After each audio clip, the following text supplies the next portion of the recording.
Just boot you right out of the stream. See, we just had a perfect little start on the run again, Ryan. How you like that? I mean, that's I'm used to it at this point. There's no intro. There's no it's just like we're just continue our conversation, and here we are. Boom. 20 seconds in. Yeah, I'm 100% gonna be the dad that just throws his kids into the deep end and is like, you gotta start swimming, because sink or swim, your choice. Swim. That's how I like to start these podcasts. You either just start talking or you're dead in the water right off the bat. So that's how we do it around here. But for the viewers at home, noticing a nice little background for us, you can see a little pig behind Ryan. Nice little Anthony Bourdain quote behind me. You mean a pig to my left? It looks behind you in my... No, I wasn't talking about the background. Oh, nice. Look, he just burnt me. Boom. He just burnt me live. Boom. Wow. But we are at Big Rig's Barbecue in Monroeville, PA. And I got to say, dude, I've been here one time before, and it was phenomenal. So I was very excited when somebody nominated it for a hidden gem, because it gave me an excuse to come back. And we don't just say somebody. Give them a shout out, bro. You know what? They deserve a huge shout out, actually, because it was the Pittsburgh Nerd Podcast. So shout out Nerd Podcast. At Pittsburgh Nerd on Twitter nominated it. So Pittsburgh Nerd Podcast, awesome. We appreciate you immensely. That was fantastic. Big Rigs delivers in every way. You know, I've seen people posting about Big Rigs on Twitter for a while, and some people said some stuff that sounded crazy. Like, I lived in Texas my whole life and have been to the Carolinas, and this is the best barbecue I've ever eaten in my life. And of course, Texas barbecue to me is like a step above everything else. It just hits different in Texas, as the kids say, Ryan. But Big Rigs, man, they're on point. I got to say, I've eaten a lot of barbecue, and I've eaten a lot of bad barbecue in Pittsburgh, unfortunately. This is not that. This is authentic, delicious, there's nothing crazy about it. It's like salt and pepper, all natural. You know what I'm saying? Well, let's see how much you have your stuff to upload any of those pictures yet, so you could show people and not just tell them. Dude, I have to give them a reason to watch on Monday when we do our review. Can't just spoil the goods. I can't just spoil the goods. What about the teaser? Like, just give flat, like, blur pictures or something. Like the pictures you took versus the pictures I took. Like, so the good ones versus the bad. I got you. Oh man. Okay, hang on. I can probably do this real fast on the fly. Well, let me pretend like we aren't doing that and we're talking about cool stuff. As you people log in case you missed it, we are at Big Rigs Barbecue in Monroeville, PA for this live podcast. We are excited. We're just a couple weeks away, 3.5 weeks away from a huge show. We're going to have a guest with us. That's going to be a major part of the show. So you're gonna have to hang in to learn all about this young man. And but as we broadcast live from Big Rigs, it's a nice little quaint place here. They're super friendly staff. The food is unbelievable, like unbelievable. We got the family platter, or what's it called? Big Rigs family platter. It's like the small of the two platters. It's supposed to serve 2 to 4 people. It can easily serve like a family of 4. Maybe not like 4 adults, but easily a family of 4. Yeah. So much food, so good. The platter comes with like every meat they have, like a 1/4 pound of all the meats. It's absolutely unbelievably good. It really is. So that was a 1/4 pound of brisket, baby back ribs, pork belly burnt ends, cheddar jalapeno kibasi, turkey. The loaded twice fried potatoes were absolutely insane. It was like twice fried potatoes topped with cheese, jalapeno peppers, maybe Fresno peppers, brisket. Insane. Everything here is insane, guys. Yeah, so there's a couple reasons why we decided to do this hidden gem series. And one of the reasons was because we love food. Like we were like, oh, let's do podcasts. Like, oh, well, after the podcast, we'll go have lunch, blah, blah, blah. And we just said, let's combine the two and do it together and have a cool place to do the podcast from. But ultimately, like the real reason we liked it is because when COVID happened, our business started in 2019. We were hit hard by it, and it was financially crippling, and we barely stayed in business.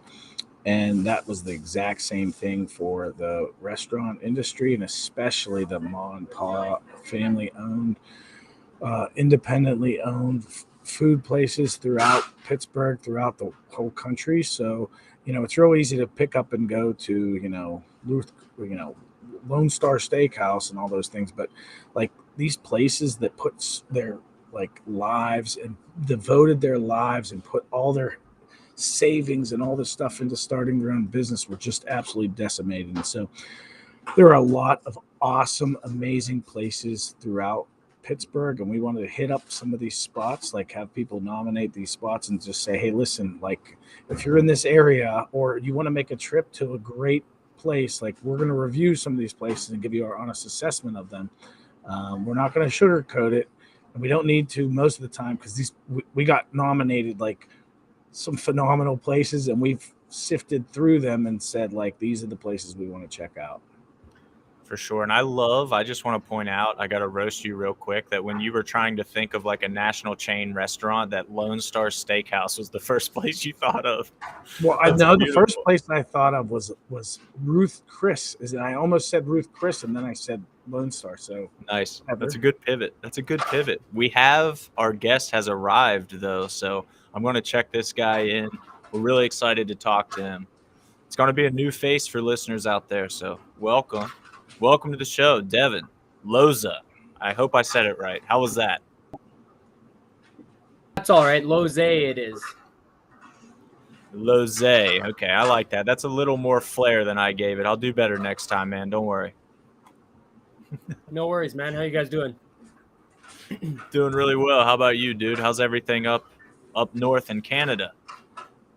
It's great, man. It's green camp's going amazing. I just can't wait to get down to Pittsburgh and put on a show for the fans. Have you ever been down to Pittsburgh before? Never.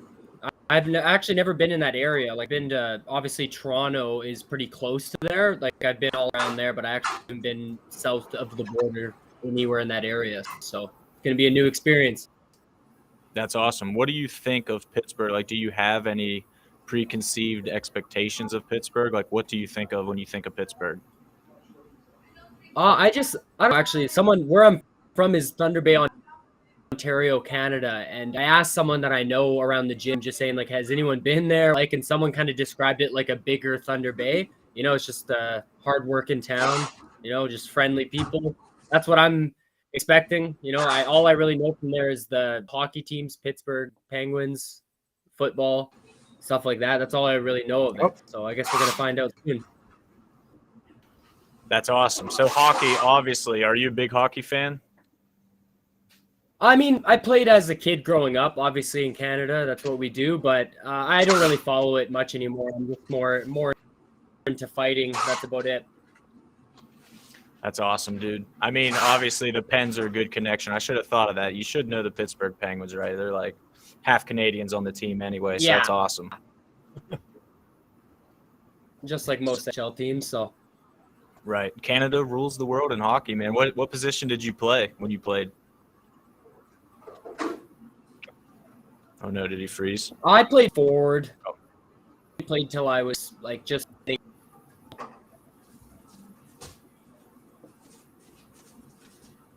Nice.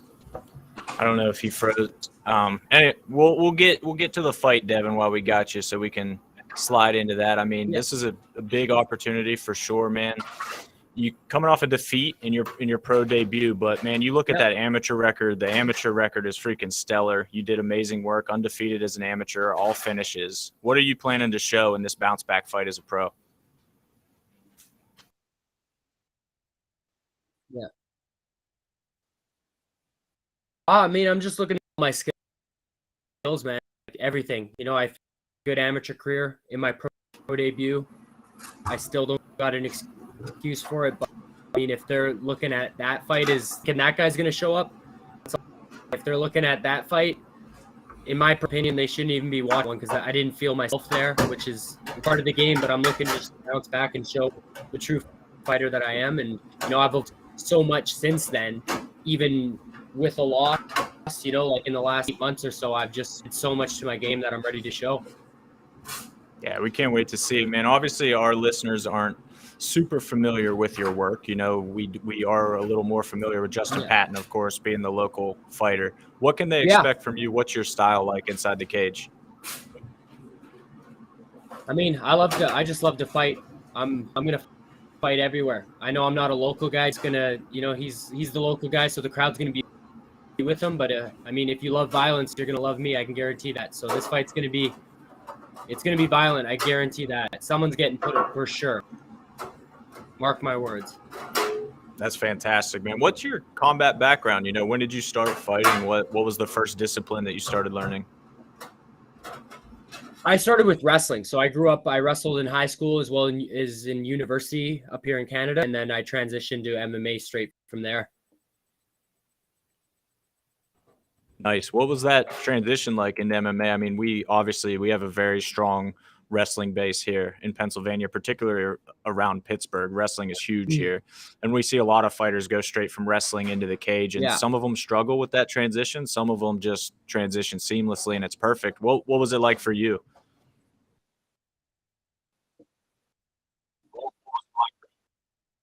I mean, yeah, it was pretty smooth, to be honest, because I was more of a tenacious, so it was, and I wanted to fight the entire. I mean, if I lost a match, I was thinking about how I could whoop the guy's ass off the mat. So it made sense just to get right into fighting and do it for real. That's awesome, man. I love that. What do you remember your first ever fist fight? Even like I'm talking about, even fighting on a playground or fighting with your siblings or something like that. Yeah. I mean, yeah, as a kid, I fought all the time. Like that's what we do as kids. You argue with your friends. I fought my own friends. Well, I love my siblings, and then and boom, I was fighting everybody. It seemed like as soon as there was a problem, I was like, all right, I'm down to fight. So, I mean, I've always loved fighting. I've been a fan of the sport. I just love to fight. Period. So I can't wait for April 16th. Hey, Devon, we can't wait either. I'm Ryan with 247, and we're really looking forward and really excited to have you on the card. As we, a lot of times when we are recruiting guys and looking at people, I noticed Ontario, and I always, just assume, Toronto or like just north of Toronto in that general area. But then when we looked at Thunder Bay, we were like, whoa, he's pretty far. How did how did it come to be that you decided, hey, this is the opportunity I want to jump all over? I mean, it's just anywhere I'm. I've been looking for fights. I've had guys turn down fights, say this, say that about fights. So I mean, with this one, as soon as I started talking to Ryan, I didn't want to get excited because I was like, I don't even know if this guy's gonna want to fight, but he's game. He signed the contract, and I got respect for him for that because there's been a lot of guys that haven't been saying my name in the shows that I've been trying to get on. I mean, so I have a lot of respect to Justin and his team for taking this fight, to be honest. Absolutely. I know there's a lot of a lot of times you can look back on your career and you don't really regret certain things, but you look back and you say, man, I probably shouldn't have done this or probably shouldn't have done that. You had 4 straight amateur fights, and then COVID happened. You won all 4 of them, and then you made your debut, but you had almost a 2-year layoff. And then you ended up like coming up short in that fight. Do you have any like, hey, mate, it's all going to work out for the best, but like if I could do it all over again, I'd do something different? I mean, no, to be honest, no. Like in a perfect world, COVID wouldn't happened. I would have maybe had 1 or 2 more amateur fights. I felt like in my pro debut, I just felt a little bit of the cage rust. I didn't feel as sharp as I thought I was going to. And then if you watch that full fight, at the end of the fight, I was about to finish the guy. If that would have went 1 more round, I'd be 1-0 as a pro. So I just felt like it just kind of, I just couldn't get my timing down early, and then it started to come back. And then, so I'm grateful for that opportunity. It was a good fight and a good learning experience. And, losses are part of the game. So I'm not going to shy away from defeat ever. I mean, I'm just happy to get back in there and show more of my skills on April 16th. That's great, man. We can't wait for that. It's really interesting to hear you describe that, because Justin, your opponent, actually had the same ordeal with his pro debut. He lost really quickly, got submitted quickly, kind of got caught. And after that fight, he was even saying, I was super upset that I didn't get to elbow somebody. He's been waiting to throw a legal elbow for so long. He barely even got a strike off in that fight. So he finally got his revenge in his bounce back fight. So you guys share a common experience there, battling back from adversity. What have you seen from Justin so far in your research? I'm sure you guys are watching tape and all that stuff. What do you like about him as an opponent?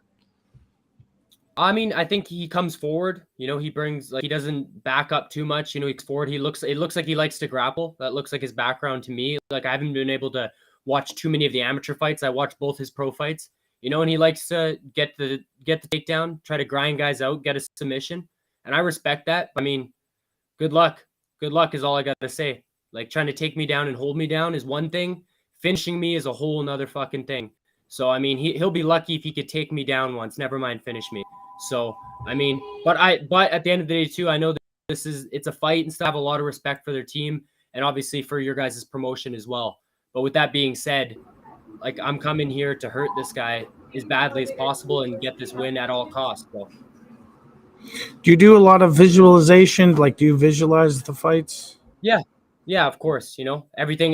That's the thing I love most about going into new promotions and fighting different places is like just that surprise element of it. I'm sure for Justin, it's a little bit more at home for him. He's made that walk there. Everything's new to me, but I love the new experience. I love the challenge of that.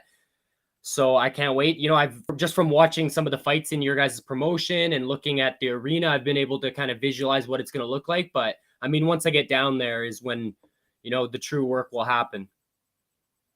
No, that's beautiful, man. I love hearing that. Love that you're already scoping it out and visualizing and everything. That's huge for so many fighters. I know your fellow Canadian, George St. Pierre, was huge on that when he was in the UFC. He said he would go through the fights in his head 1,000,000 times before they actually happen. So is GSP kind of is he a hero of who are some of your favorite fighters that you look up to? George is definitely one of them. I've trained with George several times at TriStar. Which is amazing to learn from a guy like that. And he's just such a good human being. So like, who doesn't love that guy? Canadian, American, it doesn't matter. But I mean, I'm a fan of lots of fighters. I'm not to say I really look up to anyone because I'm on my own journey. I'm really focused on myself. But I mean, there's lots of guys that I love to learn from and watch. And, all the greats are up there. So there's not one in particular, but I mean, I love fighting. So I love all the styles. So there's not one particular, like, if someone were to watch a UFC fight and like see a style of a fighter, like, who would you kind of say, well, that kind of like feels like me? I mean, that's a tough one. I mean, I've been asked it before. It's hard to put an exact fighter on it because I feel like every fighter is unique in their case. But I mean, yeah, I don't really know. That one's a tough one to answer, like a spear, but I mean, because I'm just trying to be my own self, and I'm a blend of a bunch of fighters. So, I mean, maybe this fight you guys will watch, and you guys can let me know who you remind me of. In my book, the correct answer that everyone should say is Nick Diaz. That's the right answer. Yeah, maybe. Yeah, I definitely have a pressure style. I loved, and I love to come forward and fight and just make the fight happen. Even if, if I got a guy that's willing to run, I'll chase him and I'll make it a fight. So that's why every fight I've been in, and I'm probably the same with this one, it's always when it gets closer, everyone's always like, this is the fight you got to watch. This is the fight. Every single one I'm involved. Never a boring fight. I guarantee that. Nothing's going to change on April 16th. Who was the fighter that was doing the running man it was Nate Quarry. Nate Quarry versus Caleb Starnes. Starnes, yeah. That's right. Got you. UFC history. That was crazy. That was an insane fight. Yeah. That was I wanted to give you credit, Devon, while we got you here, man. Like, in terms of working with fighters, you've been super professional and super excited. We can tell that you're excited about this fight just with how quickly you've done your paperwork. You're always responsive. You've been posting about it. You're asking us about the pay-per-view.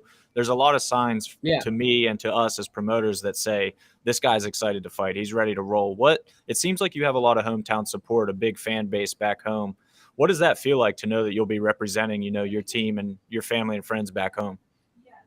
It's amazing, man. As a kid, I would have never imagined that I'd be being able to fight in shows, all over the place, North America to start, and hopefully all over the world one day. So, I mean, just it's amazing. I represent my gym, everyone I train with, and everyone around the gym is excited for this fight, man. They can't wait to see me perform and bringing all that energy down to Pittsburgh. So, man, it feels amazing. This is what I love to do. And what you were talking about before, like the professional aspect of it, I'm a professional in and out of the cage. Like I take care of everything, promote the fights, do everything right.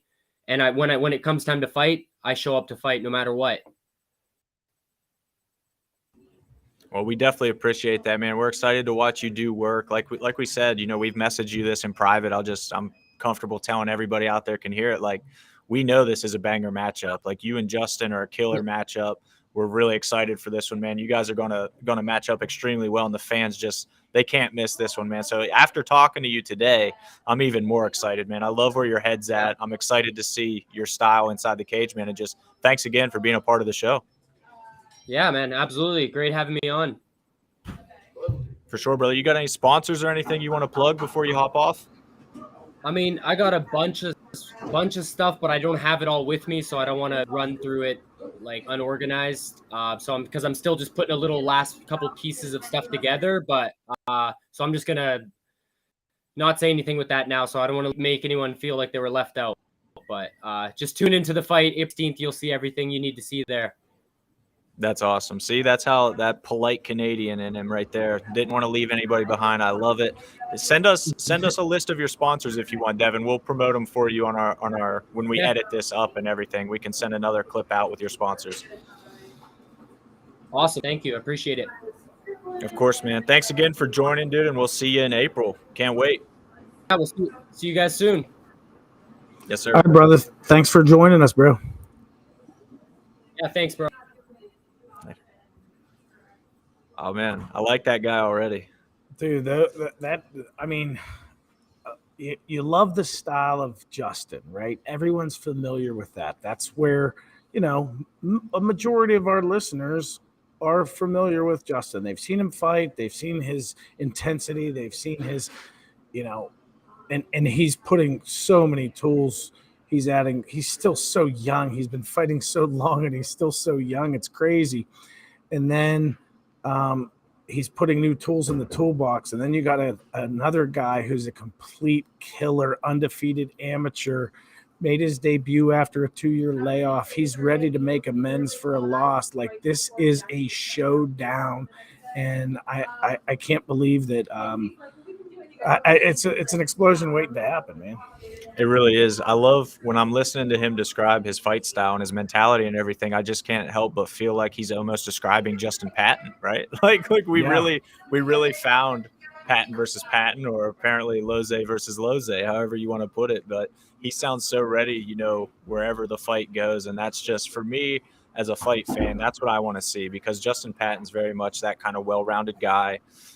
It's funny, Brian, my buddy Tony that comes to the fights from Cincinnati, he was asking me before the last fight card, he's like, what's Patton's style? And I'm like, he fights. What do you say?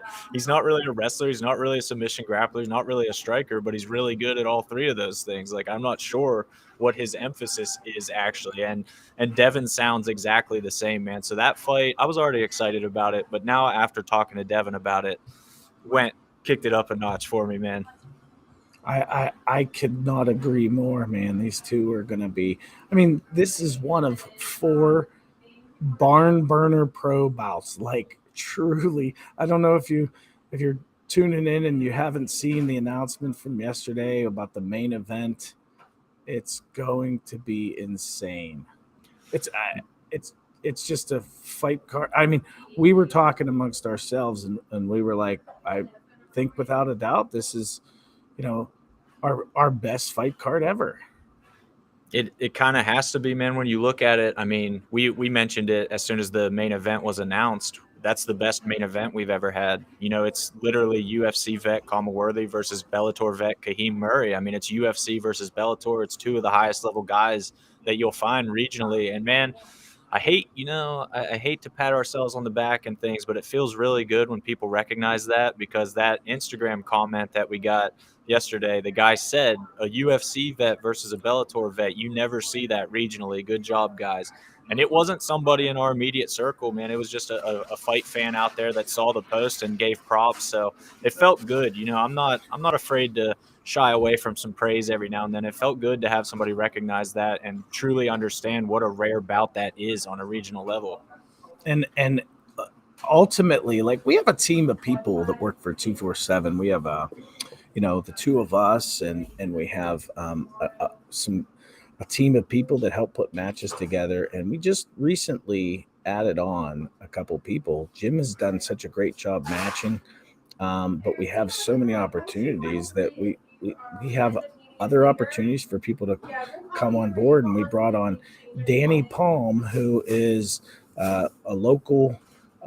He's actually one of my son's wrestling coaches and has been to our shows and has helped out and done all that stuff. And he showed a great interest in helping match. And he actually was the one who matched Kama. And so we're super stoked. That was his, coming on just recently and having his first bout that he's matched. And so shout out to Danny Palm. Great job putting this bout together. You saw the post. We searched long and hard for an opponent for Kama, and we're really happy to have two complete fighters and absolute studs in Kahim Murray and Kama Worthy to do battle. Bellator versus UFC, Philly versus Pittsburgh. Like, it has all the storylines. It has the making of a historic bout. Like, if you like intense bouts, like April 16th, main event, be at the Monroeville Convention Center, because the intensity is going to be off the charts. And like you said, man, there's a lot on the line for both guys too. It's not like Kama wants to ride into the sunset or anything either. He's looking for that next shot at the big show. He wants to get right back where he was in the UFC, PFL, Bellator, wherever it may be. And ditto for Kahim. You could say the exact same thing about him. For our listeners out there, a little spoiler alert, I actually talked to Kahim earlier today, so that podcast will air at a later date. It won't be live, but I got an awesome probably 30 minute talk in with Kahim, and he is dialed in, man. He sounds ready to go. He's super excited about this matchup in particular, and he was saying the same thing, in that he wants to get back. He fought Kimbo Slice's son, Kevin Ferguson Jr. in Bellator in his last fight, beat him decidedly, 30-27s on all three scorecards. And he wants to get back there. He wants back that Bellator shine. He's 32 years old, feels like he's just now hitting his stride. It's going to be awesome, man. That fight is sick. I think after talking to Kahim, just like after talking to Devon, I got even more excited about it, because Kahim is dialed in. Kahim's definitely hitting his stride. He's, going back and forth with, great win and close loss, and kind of had that going back and forth, and he's hitting his stride. Both these guys are still in their prime, and both of them have great aspirations, and we're so happy. Like, this is the type of fight that happens on a bigger stage. It really is. Right. And both of these guys, you talk about like UFC versus Bellator, these aren't guys that like just had an undercard fight for these. Like, this is guys who have won fights in these organizations, have been like successful, and Kahim now lives in Texas. He just recently moved there, but he's from Philly, and that whole Philly-Pittsburgh matchup, it's phenomenal. It's everything. Like, when Danny put this bout together, and I can't give him enough credit. Like, dude, so proud of him. When he put this bout together, as we dug further into the bout and further, like, it's just such a beautiful bout.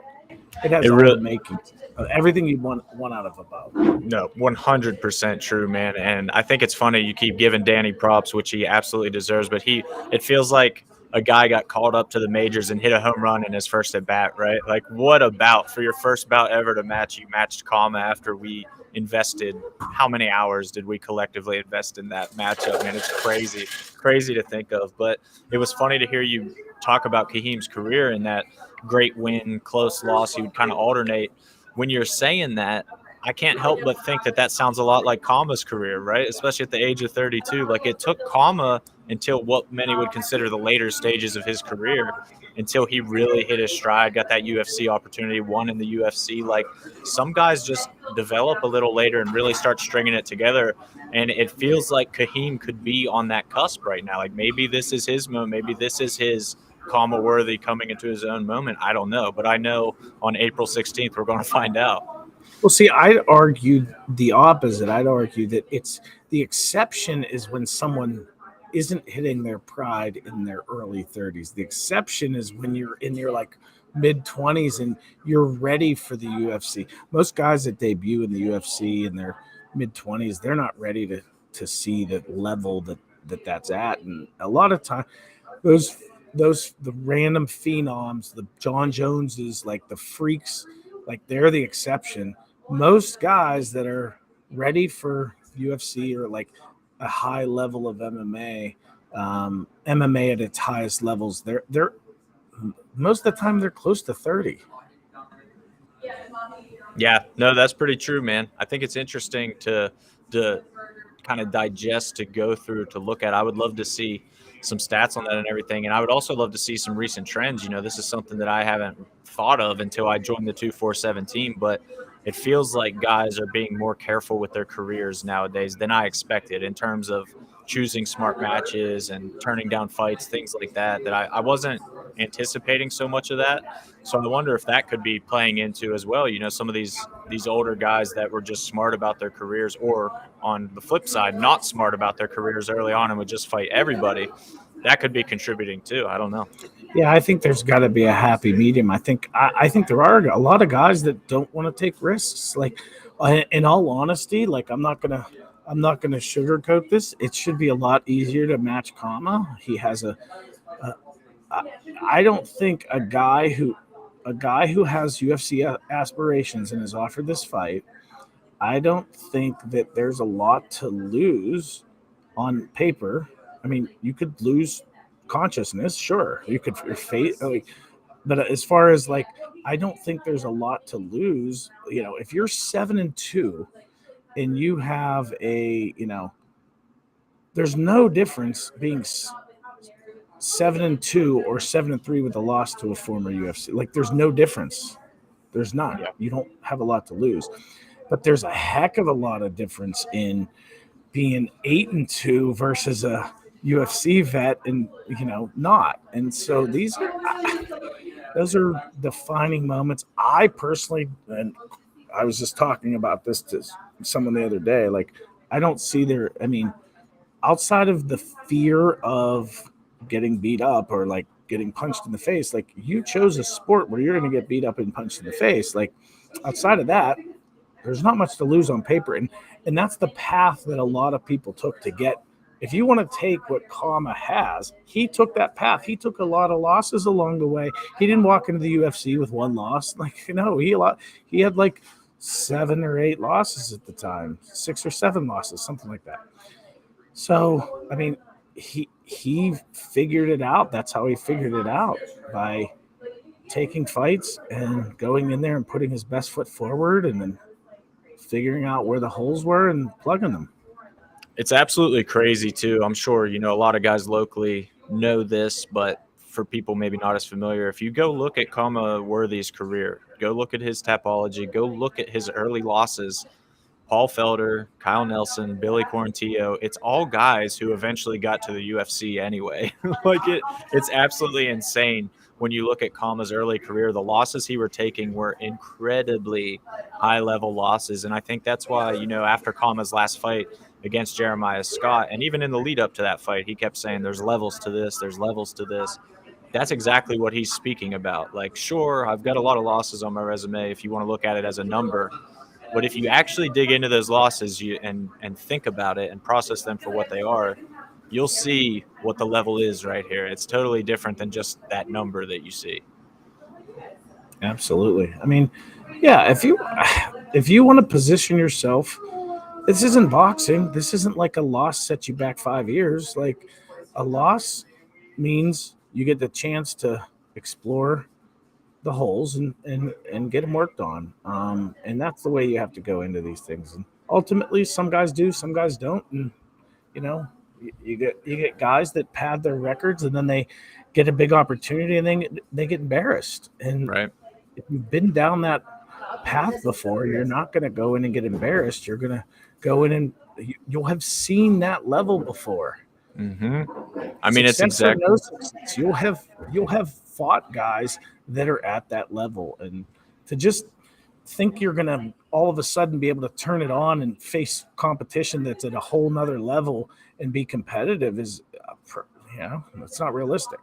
No, it just doesn't work that way. And sticking with the theme of this podcast and the guest, Devon Lozej, just look at him and Justin Patton. They're perfect examples. Both lost their pro debut. Devon certainly doesn't sound discouraged. He doesn't seem like that loss set him back too far. If anything, it only motivated him more and is going to make him a better fighter moving forward. Like, that's the way to take a loss. Yeah, that's how you figure out if you really want to do this. When everything's going great, it's easy to put a smile on your face. Are you going to do that when you face adversity for the first time? Are you going to do that? And that's where you're going to see, is this for me or is this not? And this is clearly what he wants to do. And that was clearly what Justin wants to do. Justin finished his amateur career with a really tough, undefeated fighter in Cam Algar, lost that. He didn't let it deter him from going pro. He lost 2 in a row then and came back on fire. Like, I'm ready to burn this ship down. And we'll see what happens in a second. Like, can you string together 2 wins in a row and get back in that? Or is Devon picking up his first win? Like, you're going to have to buy your tickets at 247fighting.com in order to know. Nice. Well, we are stoked for it, man. It's right here in Monroeville, which is the perfect tie-in for our filming location today. We're going to shout them out one more time. Big Rigs Barbecue. They fed us well. I'm surprised we stayed awake during this podcast, Ryan, because I kind of got a meat coma going on right now. They loaded up the family platter for us: brisket, ribs, turkey, pork belly burn ends, kibasi. Well, it's all still sitting in front of you. I don't know how you're just staring at that stuff still. I'm on a different table now. See, look at this. Yeah. It's on a blur. But I'm feasting out here. It was phenomenal barbecue, guys. I mean, just this Hidden Gem series, this isn't paid for and everything. That was the owner, Josh, right there, giving me a little fist bump on the way out. This isn't sponsored. Like, nothing about this is sponsored or paid for. We come in, we buy our food. So our reviews are 100% honest. And I'm telling you guys, I'm a big barbecue guy. I've been to Texas so many times, eaten so much Texas barbecue. If you want good barbecue in Pittsburgh, you got to come out to Big Rigs in Monroeville, guys. I mean, the brisket is the best brisket I've had in Pittsburgh at a restaurant by far. The ribs are amazing. I would go brisket and ribs, but everything on this platter was just nuts. You're spoiling the full video review next week. No, that's all right. I got plenty in the tank. I always got more words for good barbecue, man. Yeah, I mean, and pictures too, since you didn't pull that up, even though I tried stalling for you, bro. I had it. No, and I had it, but for some reason, when I went to share my screen, it said screen sharing denied. I need to open my system preferences and allow screen. It was this whole thing for some reason. I don't know why it rebooted me with that. I've shared my screen a million times here before, but thanks, technology. You guys will have to wait for the brisket pictures and the ribs pictures and all that goodness on Monday, but we will get you then. Thanks for listening to another edition. Devon Lozej, I think I said it right that time, was amazing. It was awesome catching up with him. He fights Justin Patton April 16th on the pro portion of the Brawl in the Burgh 11 fight card at the Monroeville Convention Center. Tickets at 247fighting.com. More announcements coming next week. Every Monday, Tuesday, we're going to have fight announcements. We haven't announced all the fights yet, so get ready. We have more coming. We're trying to put a couple more together too. Hopefully Jim and Helen and Danny Palm can get a couple more sets. So, hey, shout out! Listen, if you are looking to fight, we got a great card, April 16th. Bouts that are immediate needs. That top of my head, we need a 3-0 heavyweight amateur. These are all amateur. A 4-2 145 or 140 amateur. And what am I leaving off? 140 debut. 140 debut. There's some other ones too. So if you're looking to get on a card, we have amateur spots available. The pro portion is completely full, but we do have some amateur spots. So let us know. You can message us on our Facebook or our Instagram. We'll look forward to hearing from you. Let's do it. All right, guys. We'll see you next week. Another live one next Friday. Like I said, my Big Rigs review will be live Monday. So stay tuned for that. And then we'll see you guys then. A lot of exciting stuff coming down the pipe. So we can't wait. Shout out Cheyenne Hall. What's up? Cheyenne Hall. There you go, girl.